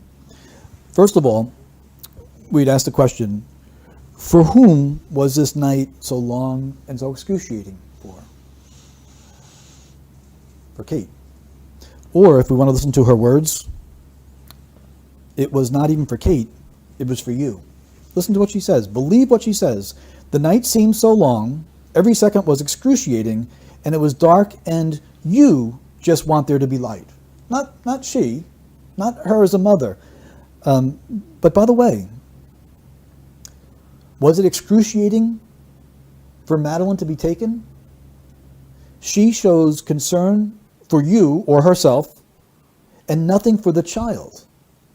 A parental instinct is so powerful that we've used it in judicial courts since time out of mind. Going back to the Solomonic courts of your Bible lessons, where two women gave birth to children, and one woman rolled over and suffocated the child. And they each claimed custody of the living child. Neither wanted custody of the dead child. And it went all the way to Solomon's court, and people who know the story said Solomon said, bring me a sword, cut the living child in half, and give them each half their baby. Solomon had no intention of committing murder. What Solomon had done was repeated both women's arguments. The woman who actually gave birth to the child said, let her, the liar, have the child. Let my child live. And everyone was able to see that's really the mother. He was exploiting maternal instinct. Prior to that, he simply repeated their arguments. And if we listen very carefully, especially as it comes out in Hebrew, it's very simple. This mother says, the dead child is hers, the living child is mine. She mentioned the dead child first. That's what people do. They mention their own first. But this mother says, no, the living child is mine, the dead child is hers. She mentioned the living child first because that's her child. When no one understood that, when no one was listening to the order of which someone spoke, then Solomon called for the sword and said, cut the baby in half and give them each half, without any intention of murder. The maternal instinct came forward, everyone knew. They would have known before the sword was taken if they just listened to each mother. So I ask you to listen to this mother, and listen to her carefully. The night seemed so long, for whom? Every second was excruciating, for whom? It was dark, and you just want there to be light. Okay, let's find out what you want. Let's look at the order. You want there to be light, you want everybody searching, and you want Madeleine found. Her priority is light for you, everybody searching, and Madeleine found. Madeleine is the last thing in her priority. As a matter of fact, this statement shows that someone was living in excruciating pain. Someone was living in excruciating length of time, impatience. But here is where we expect her to show what Madeleine is going through. Where is her teddy bear? Where is her favorite blanket? Where is her favorite toy? Not a single word of concern. Now, why would she give last in her priority Madeleine being found? I ask your audience to consider, she doesn't want Madeleine found. Any parent, innocent parent, would want that first and foremost. She instead turns to lights, and that would be more further insight psychologically into their own thinking. But her order tells us that the last in her priority is having Madeleine found. We also see that the emotion that's used is narrative, but it's also focused towards her. However, in the pronoun you, even that she doesn't take ownership of. I think it was an excruciating night, and I think that her concern for herself is genuine because this is what I'm building towards. Mm-hmm. There's no concern for Madeleine by a biological mother and by a biological father because Madeleine is dead. Madeleine is beyond concern. Madeleine is beyond help. There's no more fretting or worrying for Madeleine, and that's what's in this statement. Mm-hmm. Is Madeleine crying? Does she have her favorite teddy bear? Is she getting her meds? Is she calling out for me, the mother? Is Madeleine in excruciating pain? What must Madeleine be experiencing in the hands of strangers? These are all things that were not in their language. Yeah. And this is consistent. This is not just one interview. These people have always been focused upon themselves. They have always given indication that Madeleine will not be found alive, if found at all, and that Madeleine being found is not something they want to happen. Mm-hmm. Their concern is always for themselves because Madeleine doesn't need concern any longer. The past tense reference is one thing that indicates death, but this is the most powerful part of the analysis, is that they're telling us Madeleine is dead. Now I know that people wondered if there was a kidnapping, if they were sold into sex rings, child sex rings, and these things do exist. That's not what's in the parents' language. So I can only say what's in that language. And I'm letting them guide me. I'm letting them dictate to me my opinion by the words that they're choosing. And they're actually going to give us more detail. Mm-hmm. Richard, they're going to confess. You think so? Oh, you mean in the subtext of the interview? You don't mean literally, do you? They're in this statement, we're going to see what we call a statement analysis confession. They actually admit it to us what happened. Did you kill your daughter? No, that's an emphatic no. I mean, the ludicrous thing is what's been purported from Portugal is that Madeleine died in the apartment by an accident and we hid her body. Well, when did she have the accident and died? Because the only time she was left unattended was when we were at dinner. So if she died then, how could we have disposed or hidden her body, when there was an immediate threat? It's just nonsense. So, and if she died when we were in the apartment or fell and did something, why would we cover that up? And this is what we call the embedded confession. This is where a guilty party will put together in their own language what happened. And we need to listen and believe them. We also have the principle of them asking questions. This is very important. They're asking questions to find out how their answers will be responded to. Will it be ridicule? Would it be acceptance? Will it sound sane? Will it help get them off the hook? Listen very carefully to what they say. It's a yes or no question. Did you kill your daughter? No is a good answer. And what I teach investigators to do is when someone is asked a yes or no question is to count on their fingers the number of words following the word no. No. That's an emphatic no. And on and on, and obviously it goes into the point where it goes beyond your 10 fingers. When it goes that long, very simply speaking, there is a need to persuade. So the no is not going to stand on itself. If he said no, I didn't kill my daughter and I'm telling you the truth, this would be something very strong. And we'd have to ask about her. And we'd also have to ask, did something cause your daughter's death? That sort of thing. But here, no, that's an emphatic no. The first thing we know about his denial is that his denial, from his perspective, needs some help. It's weak. That's an emphatic no. So the first thing is no, okay, an emphatic no. My no needs emphasis. Why does it need to be emphasis? Is one. I mean, the ludicrous thing is what I suppose what's been purported from Portugal is that Madeleine died in the apartment by accident and we hid her body. Okay. What he tells us here is Madeleine died in the apartment, his words, by an accident, which would support the pronoun we that we heard between mother and child, and we hid her body. I believe him. The reason I say this is an embedded confession is because he is not entering any other language. He's not quoting anyone. For instance, if I said, well, you said that I killed her, that's not an embedded confession because I'm actually quoting you. Here, he's not only is he not quoting anyone, he's only saying what's been purported, not even an accusation. And we need to be listening to him. This now tells me, as an analyst, Madeleine died in the apartment.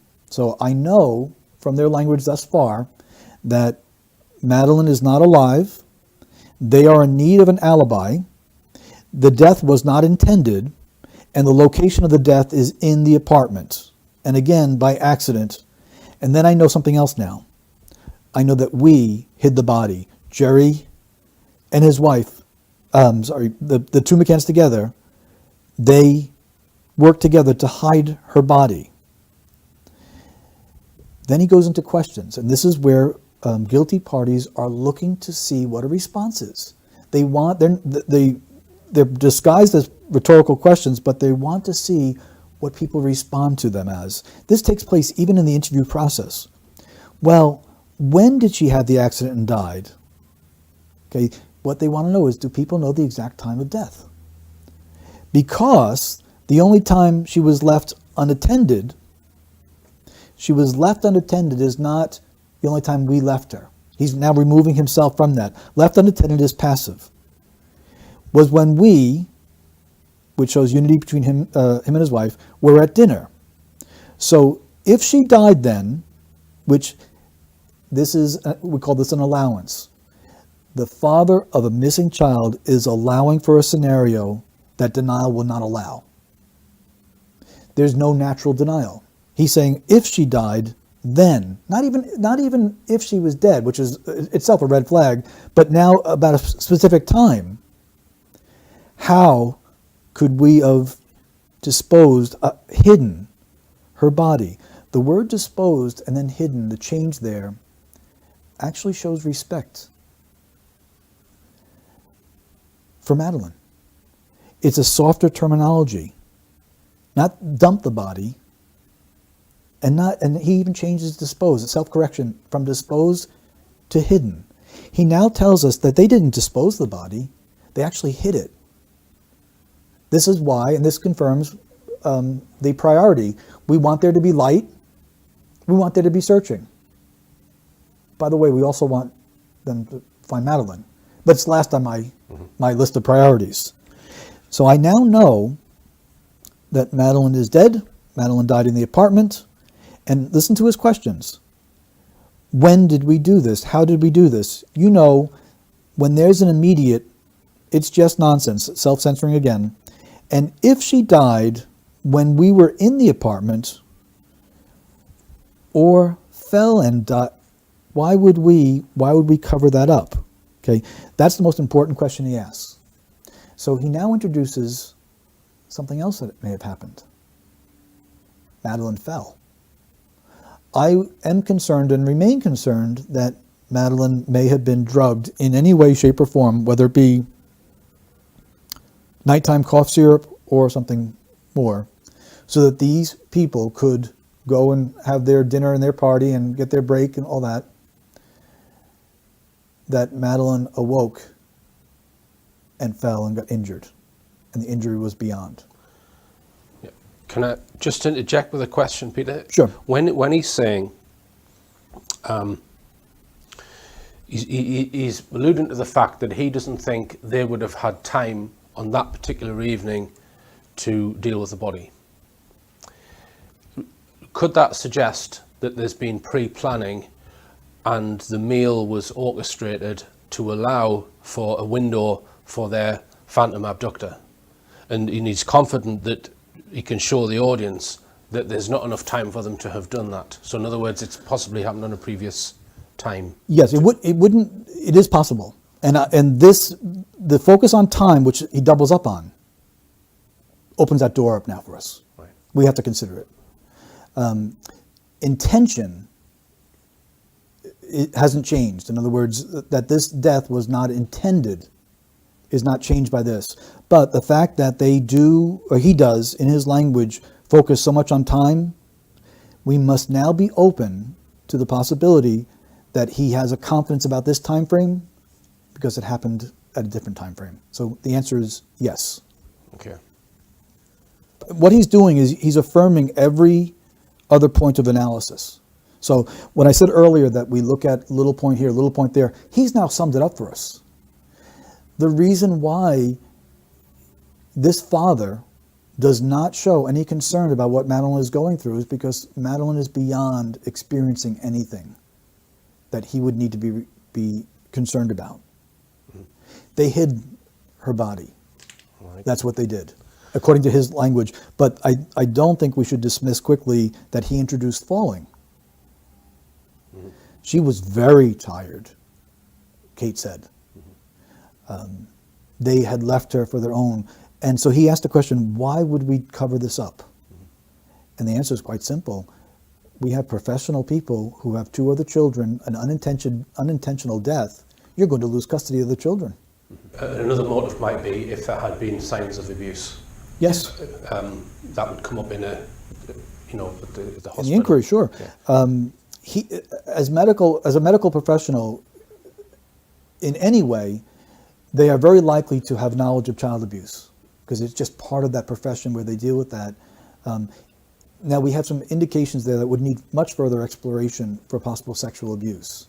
And there is a risk of the consequences for an unintended death, that's number 1. Risk of losing the other children, number 2. And then as you point out, when Child Protective Services sends in a professional to investigate, every case is explored for sexual abuse, whether there's allegations or not. All indicators of all possible abuses are explored for. Neglect, physical abuse, emotional abuse, sexual abuse are going to be explored for in every case. Because we have some linguistic indicators, which could be them as parents, it could be them as abusers, it could be him as an abuser, it could be her failure to protect. We have to explore for it. Right. The consequences could go on more than just losing custody of the twins. Mm-hmm. It could be loss of freedom. Yeah. When a guilty person asks questions, they're floating out alibis, they're looking to see what sounds plausible. And in his question, he says, well, when did she have the accident, not a accident, the accident, and died? The only time she was left unattended was when we were at dinner, so, which is establishing his alibi. If she died then, how could we have disposed of hidden her body? Now, it's interesting, when some people ask questions like that, they don't always get the answers they want to hear. We had here in the United States a baseball player who was accused of using performance-enhancing drugs named Roger Clemens. And under oath he said, if I have all these performance-enhancing drugs, it would mean that someone supplied them. Who is this? Who supplied them? I wish he would come forward. So he asked who supplied them, and then he made a wish. The man who supplied him with performance-enhancing drugs came forward and fulfilled his wish and testified against him. So by asking a question, they're trying to portray it as if it's not plausible while they're giving out information and admitting what happened. Mm-hmm. This is an embedded confession and statement analysis. This is not the quote of someone else accusing them. This is what was purported to come out from Portugal. what he's saying to you is Portugal police know. So they may make various statements, but the investigators on the ground, if we were to talk to them, the ones that first responded, they would tell you exactly what they feel about this case, and I think it would be right here, that it's a cover-up. And that gets even more ludicrous, that we've obviously hidden her somewhere incredibly well, where nobody's found her. I believe what she's telling me. I believe that, first of all, the word obvious means to accept without question, and I am following it. That we've obviously, it's obvious to, and this is a concern of hers, that people recognize they've hidden her somewhere incredibly well where nobody's found her. Now, consider this. This is supposed to be from a mother of a missing child who is spending a lot of time defending herself, trying to ridicule the accusations, instead of pleading for her safe return and talking about what she's going through. Again, there is no concern for what Madeleine is going through by biological parents, close relatives, the closest relatives. And we had her so well that we then decided we'd move her in the car, which we hired weeks later. And, you know, it's just ridiculous. So now we have a change of language from ludicrous to ridiculous. We have a car entering her language, and the timing is not lost on us either. She now says weeks later. So if someone was concerned that the death took place at a different time, she's now saying, you've got a good idea to be concerned about that. She's playing with the time. So to narrow down the time frame to what they want us to think it is would not be a wise investigatory move. We'd have to be open to other time here. Does that include the death occurring before their stated time, the time they say Madeleine was abducted? It has to go beyond the time that they state. It has to, right. because their words are guiding, at least from my perspective as a statement analyst. They're not locking in a time frame. By choosing 3 weeks is to deliberately blur. It's kind of a joke, but it's a statistical point, is that when someone is going to choose a number and they need to lie about it, they often will cling to number 3. 2 sounds too small, 4 sounds too big, and it's one of those statistical patterns. They did hire a car after they'd reported her missing, a few weeks after. So that's what she's referring to there, and there was evidence found in the car. Yes. Of a cat of a dog evidence, I believe. Yep. The point being is that as she even goes to this area, she's changing the time frame for us. Right. So even if 3 is accurate, right. It's still fascinating that she is now moving the time away from what they originally said. Right. So it's sensitive to her. Right, I see. When you come back to Portugal, do you feel closer to Madeleine? And although I don't know where Madeleine is, that is the last place that, you know, I saw her and held her, and I guess there's a part of me that still feels connected to her there. So. This was an interesting question, and I thought for an interview that I did not think very highly of, this was a fascinating question that grabbed my attention. And I think the interviewer might be probing for what we actually get here. Is her answer is important. Although I don't know where Madeleine is, no one accused you of that. So before she even gets to her emotion, she has a need to deny that she knows where Madeleine is. You know what that tells me? She knows where Madeleine is. Right. That she's actually affirming that we hid her incredibly well. These 2 smart people who were in panic mode for themselves hid her incredibly well. So although I don't know where Madeleine is, we call that the negation. She wants us to know what she doesn't know. Very sensitive. And then she uses the phrase, you know. And what we do with any type of habit of speech is we look where it comes up and where it doesn't come up. And it shows an acute awareness of the interviewer. So we notice what topics will provoke that, what topics do not provoke it. And about the location of Madeleine, it provoked it. Then she says, and I think this is important, I saw her, held her. Now, in order to hold her, you have to see her. Seeing her is unnecessary. people speak that way about dead people, about dead family members. Because in order to hold her, you have to see her, unless you held a dead body. I think that when Madeleine's lifeless body was carried, Kate held her. I think she's telling the truth. I think kids can be written off, missing kids can be written off too easily. You cannot do that. You cannot give up on a child. This is the mother of a missing child, utterly avoiding the call to find her child, utterly avoiding the call to attention of what Madeleine is suffering through. Instead, this is extreme distancing. I don't want Madeleine written off, I want her found. No, kids, general, can be written off. Again, that awareness of the interviewer. Missing kids, no, my Madeleine.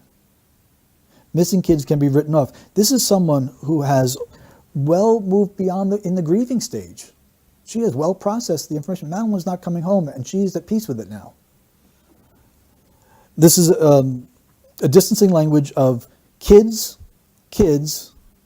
child. The use of the word child there again is something that, we don't say kid abuser, kid molester. We say child abuse, child molester. This use of the word child, although it's not conclusionary by itself, with the other indicators, causes me to be concerned that Madeleine was a victim of child abuse inside that home. I don't know for certain. There's certain things that I do and can say that with a strong conclusion. That's an element that must be explored. Right. Just as an aside, Peter, are you aware of what we call the Gasper statements? This was statements that a family or a couple made against the McCanns not long after it happened. Are you aware of that? No. Okay. Oh, perhaps I can show you that at some point. But they had been on holiday with the McCanns about a year earlier, or at a previous time. They were sat around the dinner table, and the wife was in between Gerry and Gerry's friend, and Gerry was discussing with David Payne. He said something like, he actually said, it was David Payne said, "Would Madeleine do this?" And he put his finger in his mouth and moved it in and out while circling his nipple. Okay. Yeah. David Payne said, and Gerry didn't seem fazed by that question. Yeah. So after this couple found out, we're more fazed by the question. My own reaction to that. Yeah. Yeah. So after this couple found out that that this case was going on, they went to Leicestershire Police and reported this. In fact, they wouldn't allow their child to be bathed by either Gerry or David Payne after they heard this, because that was another thing that they've spent time bathing each other's children. Okay, which I don't know if that's normal. I don't think it is. But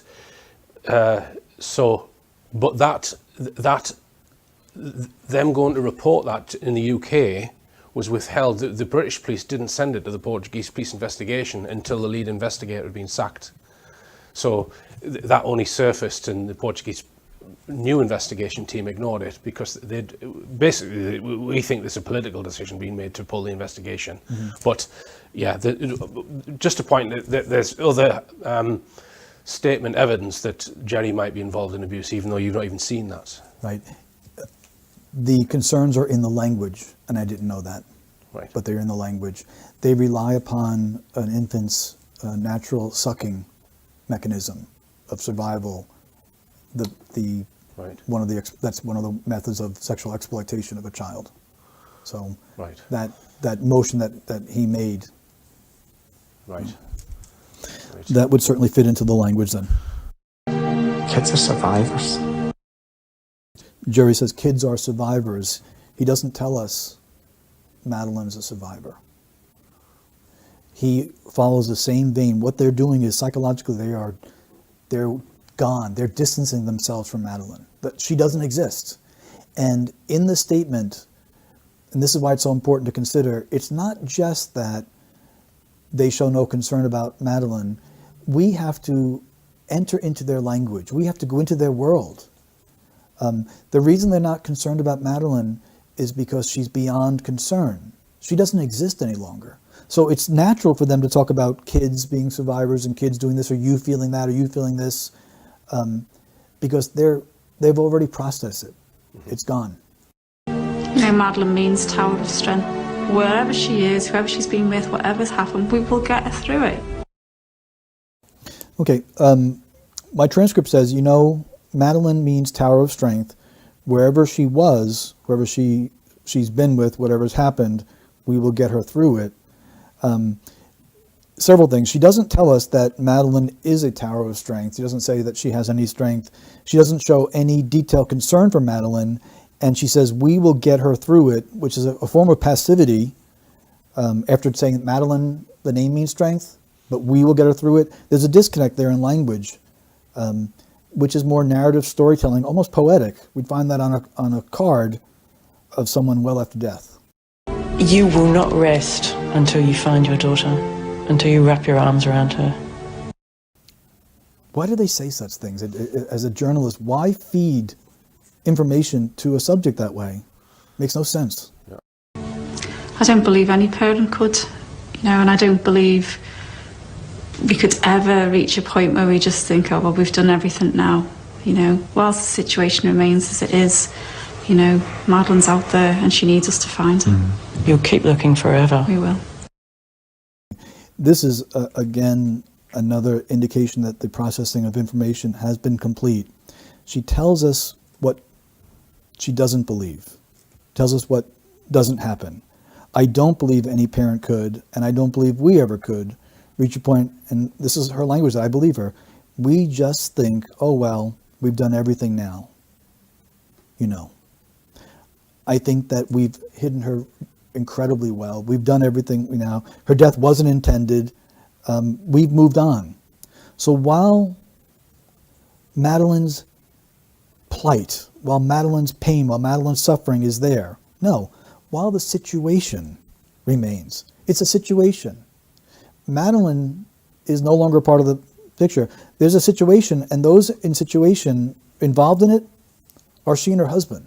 For them, it's a situation. It is not a trauma. This is very soft language. The situation remains. Not Madeleine's not been found. And Madeleine's out there. Do you notice that she avoids saying anything about the person that has her or the people that have her? So not only do we not have any connection, but even if they had been guided by law enforcement, they would be speaking to the kidnappers. They would be seeking to provoke empathy or some reason to bring her back. No, she's just out there in the passive voice. That again is another indication they're not concerned. Madeleine's beyond the need of their concern. What's the last thing she says? She needs us to find her.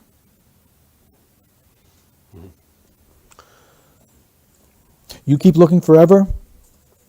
Okay? And I can't help but wonder if the interviewer thought they're going to be like what we call the O.J. Simpson searching for the real killer. O.J. said he was going to search for the rest of his life for the real killer. He had no confidence it was going to happen anytime before that. Right. Instead of saying we're going to search until she's found, it's just going to be, we'll keep looking, forever. Yeah. You mentioned baby Ayla here, Peter, in relation to this. Baby Ayla, A-Y-L-A. Yes. Have you mentioned that?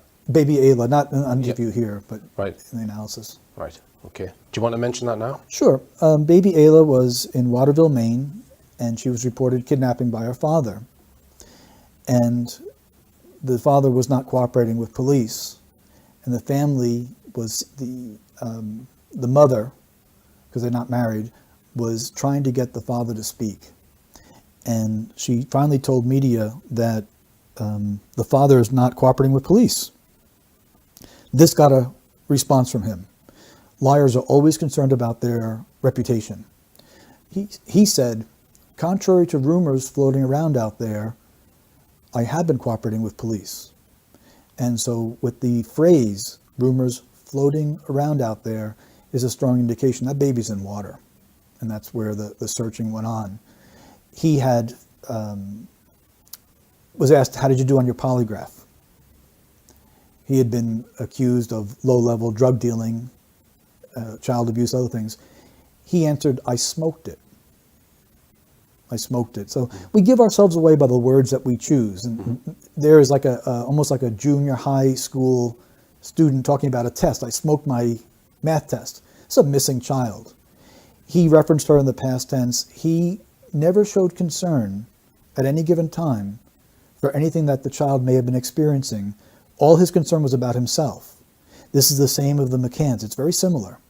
And when we listen to people and follow their language, and their concern is making sure they ridicule instead of deny any possibility of their involvement, that's what their priority is. But we went through this interview, and not once did I hear a single word of human empathy expressed from Madeleine. Not once. Madeleine is the victim. And if the deception was to be believed, someone had Madeleine. And was she wearing a warm coat on a cool night? Anything, even the slightest bit of concern, none of that is in their radar because it's not in their hearts. It's not in their minds. It's not in their minds because they know that Madeleine is beyond all help. What I concluded from just this interview itself is that Madeleine is dead. The death was not intentional, that they have disposed of her remains in a hidden manner of which they feel confident will not be found. The cause of death was likely not intended and may have included both causing her to be very sleepy and a fall. They have feared being accused. Their concerns about themselves, and that the time frame that they've given must be questioned. Those are things that I conclude strongly. Now, underneath that is the possibility of sexual abuse being part of this equation is strong. And it would have to be explored, yes. Right. Okay. It would have to be explored. Okay, thanks for that, Peter. Now, I did send you some additional transcripts, but obviously there's a vast amount of work to go through them all, and you've done a fantastic job in analysing this one. But clearly, if we were to go through the vast amount of testimony that they've given, you think the same things would likely come up again and again? I do. I believe that even the things that I have looked at all confirm the analysis. What makes this so strong is that this includes an embedded confession. They actually confessed to what they did. Mm-hmm. And I think we should not discount the word fall, that no one asked them if she fell. It was no part of the interview. He introduced that word. It's very important. Okay. All right. Is there anything else you want to add about the McCann case before I just ask you a few closing questions, Peter? Yeah, I think I... Okay. Well, thanks very much for that.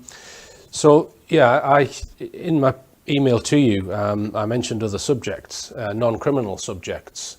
Have you ever considered non-criminal subjects? Because there are a lot of purported conspiracies or cover-ups out there that might not necessarily be criminal, where people could leak out information about through statement analysis. So have you ever considered that? Is it... I mean, professionally or about this case? No. Well, in particular, I mean, I mentioned here NASA, which is obviously an organization in America which went to the moon allegedly and have done lots of alleged things which a lot of people question. Mm-hmm. Something like that, would you consider? Sure. Or do you think it might damage, your reputation in terms of a criminal investigation? No. As a matter of fact, I work for businesses in doing employment analysis. Mm-hmm. And so if someone applies for a job and the United States government limits the questions that you're allowed to ask. So what I do for companies is, it's legally sound. I will say to a potential hire, please tell me about yourself. And if someone is a thief, they're going to tell me through the lens of statement analysis. So in terms of any other topic out there, if there's statements, we can analyze them. If there are official government releases, we can analyze it because there's a writer or writers behind that. Mm-hmm. Sometimes we have statements from defense attorneys. Defense attorneys will reveal what they believe about their client's guilt or innocence. Right. I analyzed, for example, Franklin Delano Roosevelt's statement about the December 7th attack at Pearl Harbor by the Japanese Navy. Mm-hmm. Okay. And he is deceptive about it being a surprise. Right. He wasn't truthful. Really? Yeah. So it matters, the longer that someone's in analysis, it matters not what the narrative is. Mm-hmm. The truth is the truth. Mm-hmm. So if it sounds absurd, I can't change that. I am just a scientist of that sense of mm-hmm. words. Mm-hmm. So if I look at a claim, and if the person intends to deceive, I'll pick it up. Right. Now, if the person is wrong, but they believe it, there's no deception there. Yeah. It's only their intention to deceive that I can pick up. Right. I've mentioned it in the notes here. There was a press conference in 1969 when Neil Armstrong and Buzz Aldrin allegedly came back from the moon, and it's probably about 70 minutes. And they're speaking freely. They're asked quite open questions about what they experienced, and my feeling is there's a deception going on in there, and they're not being truthful about what they've done on that mission, which I know a lot of, especially in this country, a lot of Americans, well, there's a lot of Americans don't believe that they went to the moon. Mm. I don't know what your feelings are on it, but that would be high on my list of things for you to look at if I was going to ask you to look at other things. Yes. Okay. And it's simply look at to see if they are intending to deceive. Mm-hmm. Because in 1969, we look at the context, there is a great deal of fear between the West and the Soviets. And so there was a desire on each part to inflate their scientific knowledge to try to avoid nuclear exchange. Mm-hmm. Pretty tense times. So if one of the astronauts is speaking freely, it's very likely I can tell you if he's intending to deceive or not. Okay. Okay, all right then. And just if people watching this, Peter, want to get involved themselves and become statement analysts, what's your advice? They must have formal training. As you've seen now through this, that the information on a blog is very short, without much explanation, and without the discipline of formal training, even very intelligent people will go astray. And so maybe they will hit 70% accuracy, but the 30% misses are going to discredit not only themselves, but the science. Mm. So we have courses that they take at home, but each course comes with 12 months of support. So they never submit an errant report. You always have someone looking at your work, correcting your work. And if they're wrong, we can go right back and say, here's where it went off. Right. And so you can correct it and follow the principles. It isn't, as it's made to seem through Hollywood or now through Facebook, there are no magic truth wizards. There are no people that are just born. And Dr. Paul Ekman had studied the micro expressions of people to show how they reveal their emotions by slowing down the video frame by frame. And what that led to was lots of people taking this training of trying to spot that. It doesn't translate into any success in investigations. If you ask me, as a matter of public record, Peter, your conclusion that the McCanns are showing guilty knowledge in the death of Madeleine, how sure are you of that? Mm-hmm. I am able to answer that knowing that my career is looked at and say, I'm certain. Okay. All right, and Peter, well, I'd just like to thank you very much indeed, and it's been a pleasure to have met you. Thank you. Thank you.